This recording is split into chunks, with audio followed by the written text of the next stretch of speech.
안녕하세요, 신변입니다. 오늘은 약속드린 대로 개업에 관한 두려움, 그리고 그것을 어떻게 극복했는지 그러한 이야기들을 해보려고 합니다. 바로 본론으로 들어갑니다. 첫 번째 질문은 로스쿨에서 배운 걸로 충분할까? 라는 그런 걱정이었어요.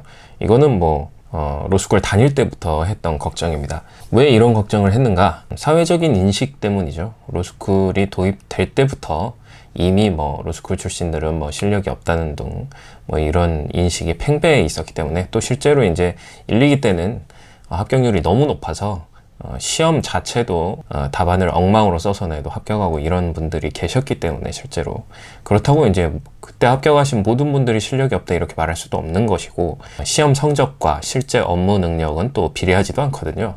네, 그런데도 불구하고 어쨌든 그런 인식들이 팽배해 있었기 때문에 저 또한 그런 걱정을 가지고 있었습니다. 그리고 로스쿨 공부를 하면서 느낀 것이, 그냥 이거는 3년 내내 이론 공부만 하는데 실무가 양성 과정 아니었어? 이런 생각을 많이 했거든요. 그래서 과연 내가 졸업을 하고 변호사로서 제대로 된 실력 발휘를 할 수 있을까, 이런 걱정을 굉장히 많이 했습니다. 그리고 이제 또 저 자신에 대한 어떤 못마땅함이라고 해야 되나? 불만족이 있었죠. 3년 내내 정말 열심히 공부하긴 했지만 법학 전 영역에 대해서 마스터했다 이런 느낌이 없었거든요. 사실 불가능하죠. 전 영역 다 마스터를 못했는데 어떻게 내가 변호사로서 활동을 할 수 있을까, 이런 생각을 했었는데, 이런 그 고민을 로스쿨 3학년 때, 로스쿨 1학년 때 저를 지도하셨던 지도 교수님과 이제 얘기를 할 그런 기회가 있어서, 그때 제가 그런 말씀을 드렸어요. 저는 제가 실력이 그렇게 뛰어나지 못하다고 생각하는데, 변호사 시험을 합격할지도 모르겠지만 합격한다고 하더라도 변호사로서 잘 활동을 할 수 있을지 모르겠다, 이렇게 말씀을 드렸거든요. 그랬더니 그 교수님께서 말씀해 주셨어요. 이제 이분은 실제 변호사 출신, 실무가 출신이시고, 또 변호사로서도 상당히 인정을 받았던 그런 분이시고, 또 교수로서도, 연구자, 학자로서도 꽤 인정을 받고 계시는 그런 분이었기 때문에 제가 이제 신뢰를 하고 그렇게 질문을 했던 거죠. 그랬더니 이제 이 교수님께서 그렇게 말씀을 하셨습니다. 저희는 1년차 변호사에게 많은 걸 바라지 않아요. 그냥 성실하게 주어지는 일 꼬박꼬박 리서치 열심히 하고, 가르치는 거 잘 이렇게 습득하고, 그 정도만 하면 훌륭한 1년차 변호사이기 때문에 자기가 뭔가 막 엄청난 그런 실력을 가지고 실력 발휘를 하겠다 이런 생각은 할 필요가 전혀 없다고, 그런 말씀을 해주셨습니다. 그래서 그렇군요. 그러면 일단 합격에만 몰두하도록 하겠습니다. 이러고 이제 내가 1년차 변호사로서 어떻게 제대로 활동을 할 수 있을 것인가, 혹시 해당 로펌에 민폐를 끼치는 것은 아닌가, 이런 염려를 날려버리고 이제 학업에 열중할 수 있었는데, 근데 이제 사실 이건 이제 개업 변호사하고는 조금 다르죠. 1년차 변호사, 어쏘 변호사하고 개업 변호사는 사실 자기가 이제 대표가 되는 거니까 조금 다르긴 한데, 어쨌든 처음에 로스쿨에서 배운 것, 또 내가 공부한 것, 이걸로 충분할까라는 염려에서 그래도 한 반 정도는 일단 이때 이미 해결이 됐습니다. 그 다음에 이제 또 다른 교수님 한 분이, 이제 이분은 부장판사 출신이시고 대형 로펌에도 계셨고, 지금 이제 어느 로스쿨의 교수로 가 계신데, 이분도 당연히 이제 사법시험 연수원 출신이시죠. 이분께서 그런 말씀을 하셨어요. 여러분들이 지금 현재 공부하는 이 공부량을 보면 정말 존경스럽다. 우리가 공부할 때는 정말 엄청 얇은 책 하나만 이렇게 공부해도 충분히 시험에 합격할 수 있었고, 또 실제로 연수원에서도 이렇게 시험을 보면 거의 대부분 정답을 맞추지 못하고 다 틀리고, 그럼에도 불구하고 졸업해서 다들 판사, 검사, 변호사로 잘 활동했다. 근데 여러분들은 이렇게 엄청나게 많은 양을 공부를 하고, 또 여러분들이 써낸 답안지를 보니까 정답을 거의 다 맞추고, 이런 걸 보면 여러분들은 정말 훌륭한 법조인이 될 것 같다, 이런 말씀을 해주셨거든요. 자신감을 불러일으키는 그런 말씀들을 많이 해주셨는데, 여기에서도 이제 좀 걱정, 불안, 염려 이런 것들을 덜어낼 수 있었습니다.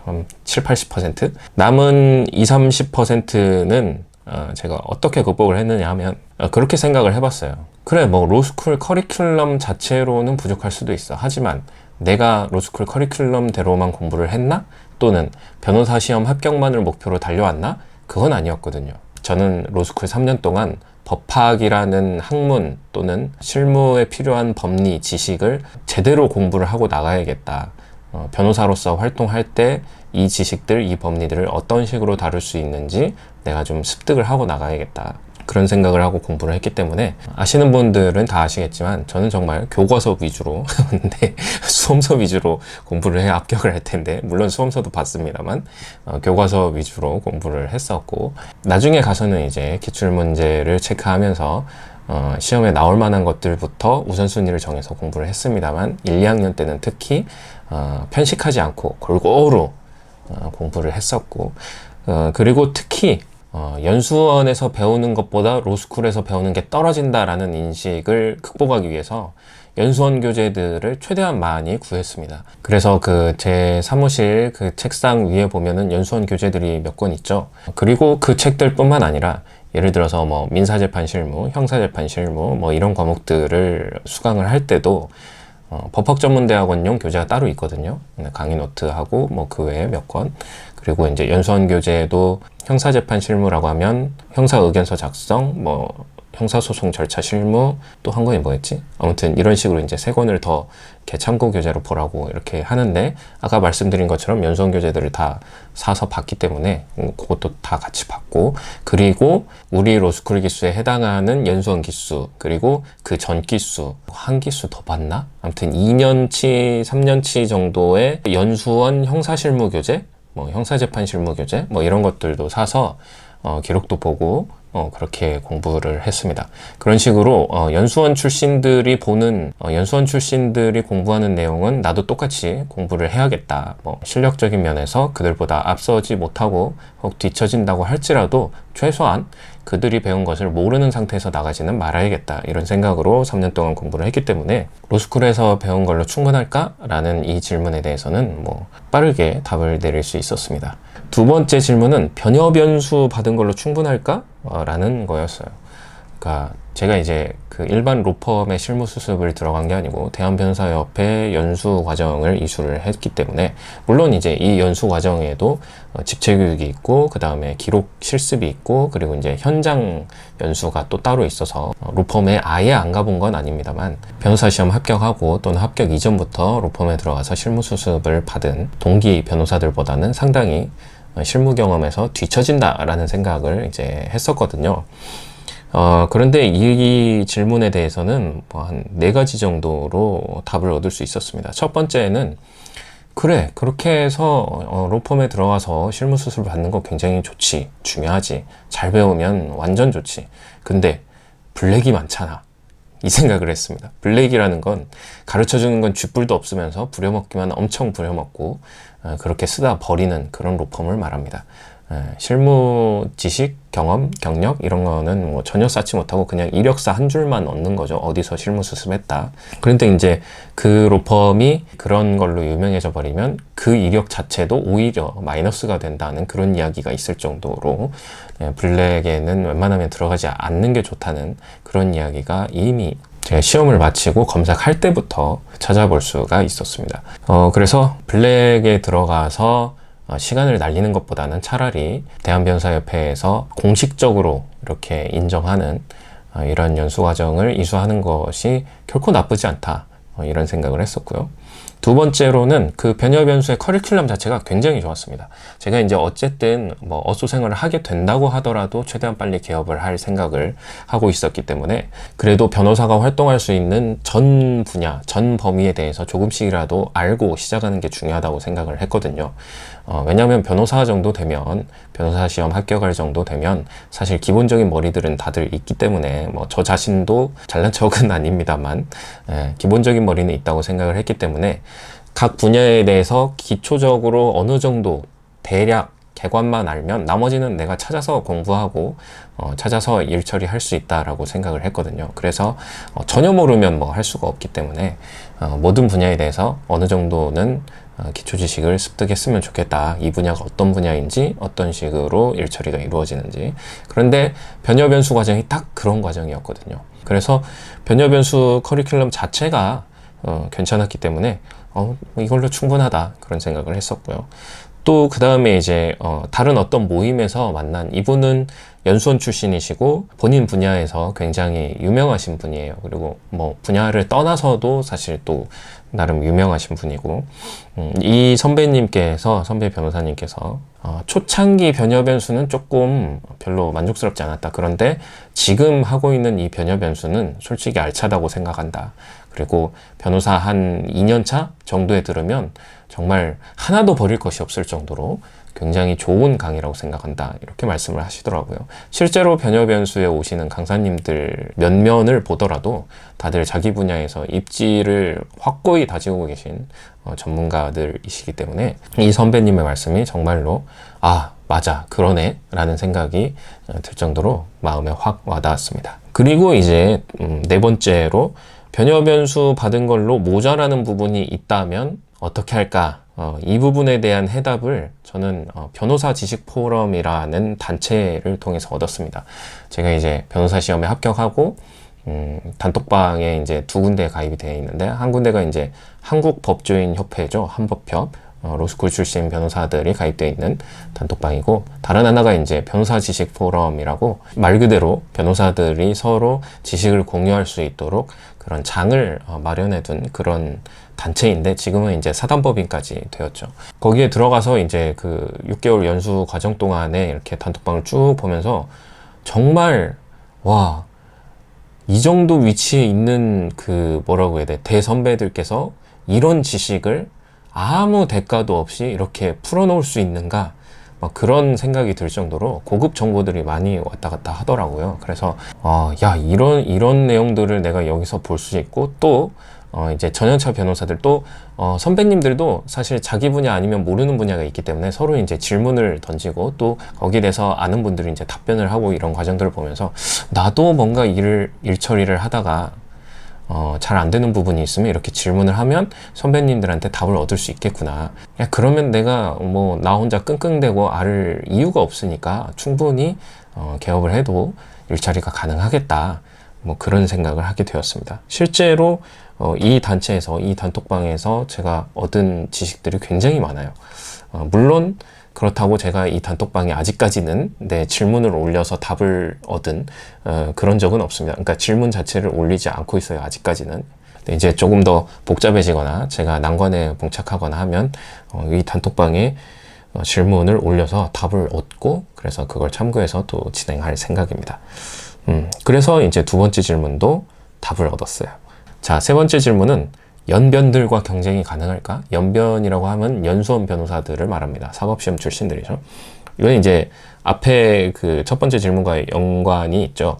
로스쿨 출신들 실력이 없다, 이런 얘기들을 많이들 했기 때문에 제가 이제 여러 선배님들을 만나봤는데, 그 중에 이제 한 선배님께서 그런 말씀을 해주셨어요. 서울에 2만 명의 변호사가 있다고 치자. 그러면 그 중에 10,000명은 정말 성실하게 제대로 변호사 활동을 하는 사람이고, 나머지 10,000명은 대충 하는 사람이다. 그러니까 그 대충 하는 10,000명을 이기면 중간은 갈 수 있는 거다. 그리고 너가 성실하게 열심히 잘 해내면 중간 이상 상위권이 될 수 있는 거다.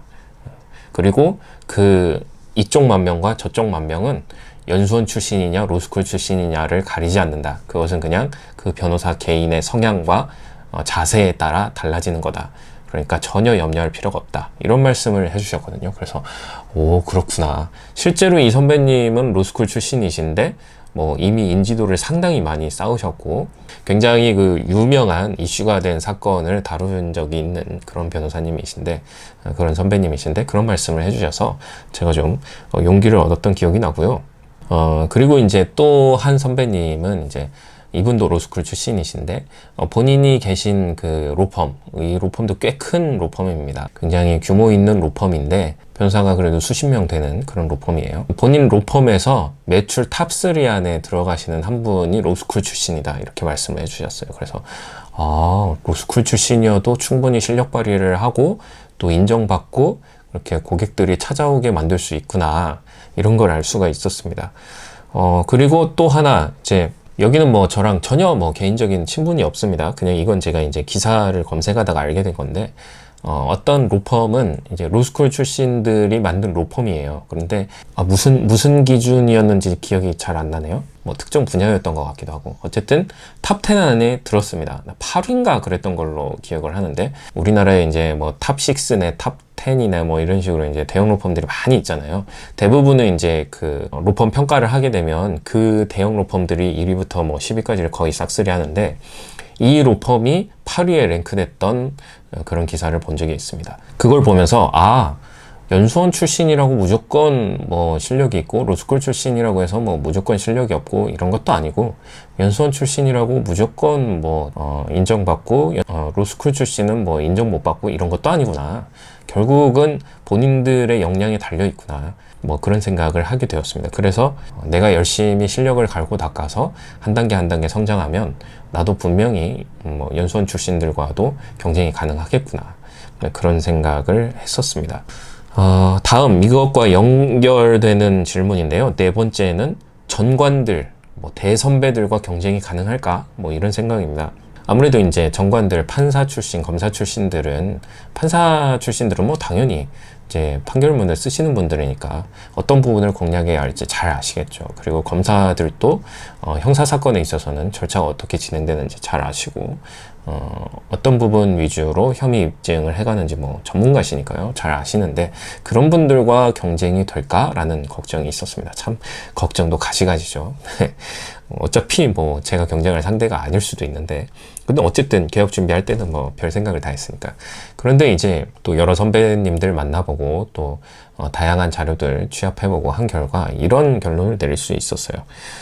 판사 출신 변호사님들은 물론 뭐 다 그런 건 아닙니다만 판사 출신 변호사님들은 판사 마인드가 박혀있기 때문에 이거를 변호사 마인드로 전환하는데 어려움을 겪는다. 그런 이야기를 들었습니다. 그래서 나는 그러면 뭐 시작부터 변호사니까 나는 뭐 판단하는 사람이 아니니까 나는 무조건 변호사로서 의뢰인 편에 서서 의뢰인에게 유리한 의견을 전달하는 그런 일을 열심히 하면 되지 뭐 이렇게 생각을 했고요. 또 검사 출신 변호사님들은 형사 사건은 전문가지만 반대로 민사에 있어서는 좀 취약한 그런 부분이 있다. 이런 이야기를 듣게 되었습니다. 물론 반드시 그런 건 아닌데 이게 시험 끝나고 1년, 2년, 3년, 4년 이렇게 쭉 이렇게 손을 놓고 있으면 다 까먹어요. 물론 이제 이분들도 나오셔서 민사 공부를 하시면 뭐 기본 머리가 있으시니까요. 충분히 따라잡으시겠지만 보면 또 검사 출신이고 이러면 형사를 또 맡으시더라고요. 나와서도.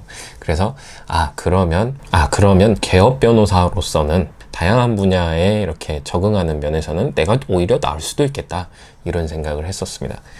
그리고 이제 제가 이 정관 출신이 제출한 서면을 직접 볼 그런 기회가 있었어요. 그래서 정관 출신이다 해가지고 얼마나 잘 쓰나 한번 딱 봤는데 정말 엉망인 겁니다. 물론 이런 경우에는 이제 정관 출신 변호사님이 서면을 작성을 안 하셨겠죠. 아무래도 이제 밑에 이제 연차가 좀 낮은 변호사님들한테 서면 작성을 시키고 이 정관 변호사님은 그냥 흔히 말하는 도장값만 받아가는 뭐 그런 역할을 했을 걸로 추정이 됩니다만 어쨌든 서면이 엉망인 것을 보고 이렇게 엉망으로 서면을 쓰는 정관이라면 두려워할 필요가 없겠는데 이런 생각을 했습니다. 나는 정말 충실하게 서면을 작성해서 내면 이분들하고도 한번 싸워볼 만하겠다 이런 생각을 했었어요. 그래서 이 질문도 어쨌든 답을 얻을 수 있었고요. 그 다음 5번째 질문, 사건 수임이 될까? 이 질문.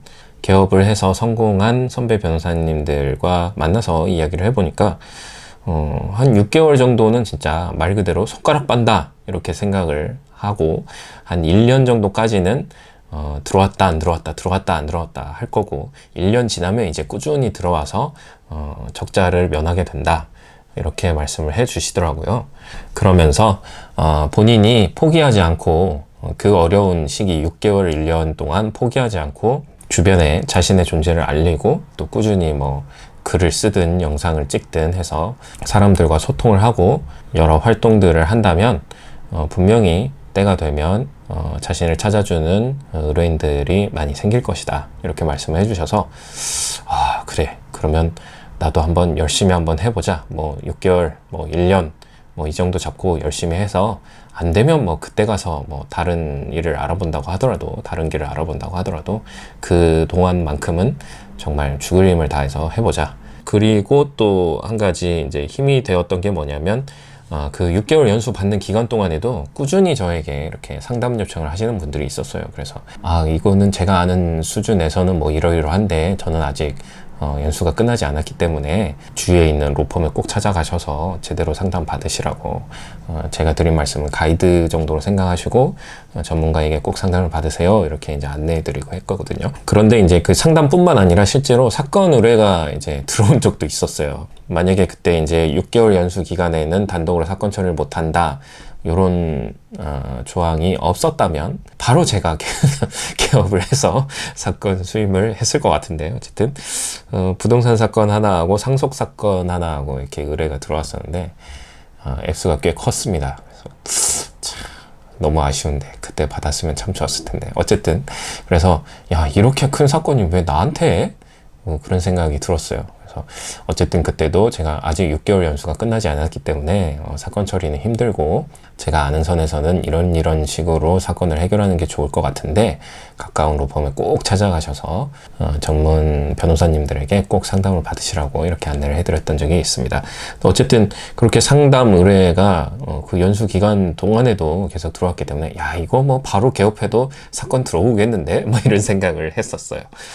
그런데 뭐 개업하고 사건이 안 들어왔죠. 네, 상담도 뭐 한 달 반, 2달 뭐 뒤부터 들어왔었고, 정식 사선 사건도 몇 달 더 있다 들어왔고, 좀 액수가 정상적인 액수를 받고 사선 사건 처리를 한 게 이제 5월 초부터니까 11월에서 5월이면 딱 6개월이죠. 6개월 동안 진짜 거의 손가락만 빨고 있었죠. 물론 뭐 수입이 전혀 없었던 건 아닙니다. 뭐 상담료도 들어왔고, 뭐 방송 출연료도 들어왔고, 국선 사건 처리한 것도 들어왔고, 또 뭐 공익활동 했던 것도 어느 정도는 들어왔고, 뭐 그랬습니다만 사실 뭐 계속 적자였죠. 어쨌든 당시에도 그런 상담 사건 의뢰들이 있었기 때문에 개업에 대한 자신감을 조금 얻을 수가 있었고, 그리고 이제 그런 생각을 했었죠. 아까 말씀드린 대로 유튜브도 찍고 명언도 돌리고 하면서 열심히 해보자. 그러면 뭐 6개월, 1년 사이에 뭐 수임이 안 되겠냐, 제대로 굴러갈 때까지 한번 해보자, 이런 생각을 했기 때문에 이 질문에 대해서도 나름의 답을 내릴 수 있었습니다. 6번째, 사건 처리가 될까? 네, 수임을 하면 이제 처리를 해야 되잖아요.